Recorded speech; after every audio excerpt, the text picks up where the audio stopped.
In the early 17th century, deep in the coal mines of Europe, a silent enemy threatened the work of miners: water, seeping through rock, flooding tunnels, and halting extraction.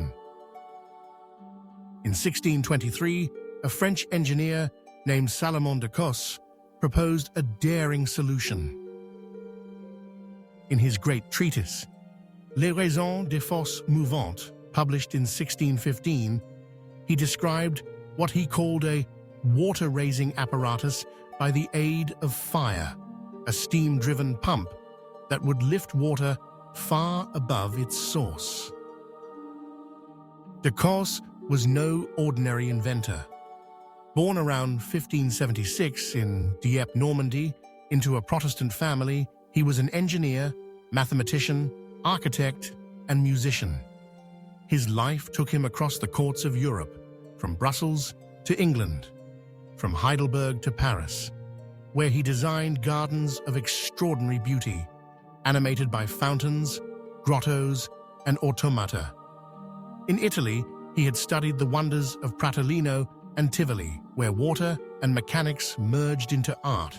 It was there, perhaps, that the seed of his most visionary idea took root. The mechanism he imagined was elegant in its simplicity. Water was heated in a sealed vessel until it became steam, expanding and pushing on a piston. That piston drove a pump, forcing mine water up to the surface. As the steam cooled and condensed, the piston fell, ready for the next stroke.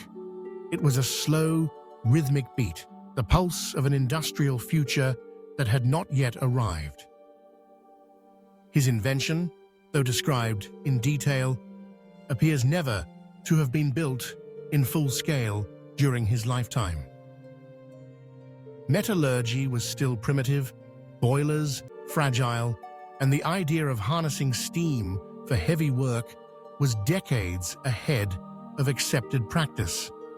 And yet the concept was revolutionary. Long before Thomas Savery's pump of 1698 or Thomas Newcomen's atmospheric engine of 1712, de Caus had grasped the essential principle: steam could perform mechanical labor. Savery's device would be more compact but dangerous under high pressure. Newcomen's would add crucial safety features and efficiency, but in spirit, they walked a path de Caus had mapped more than a century earlier. As mentioned, Salomon de Caus's genius extended far beyond tunnels.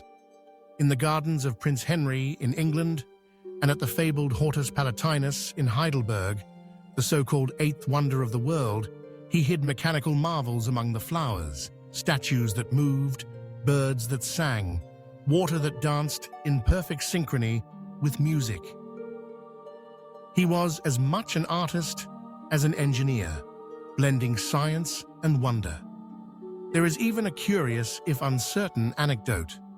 Some claimed that when de Caus tried to convince Cardinal Richelieu of his steam machine's promise, he was dismissed as mad and confined at Bicêtre, where the Marquis of Worcester allegedly learned of the idea and later claimed it.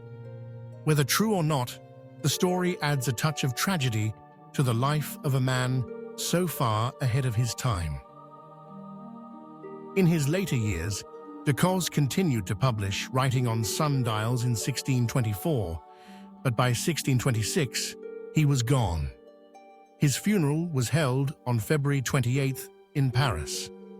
He did not live to see steam transform industry, drive locomotives across continents, or pump entire marshlands dry. Yet his vision, that water, by the aid of fire, could rise higher than its source, echoed across the centuries. From the dark galleries of 17th century mines to the roaring engines of the Industrial Revolution, the shadow of his idea was always present. Salomon de Caus left no monument of stone or metal. His monument is an idea, the audacious notion that a force invisible to the eye could be made to work for man.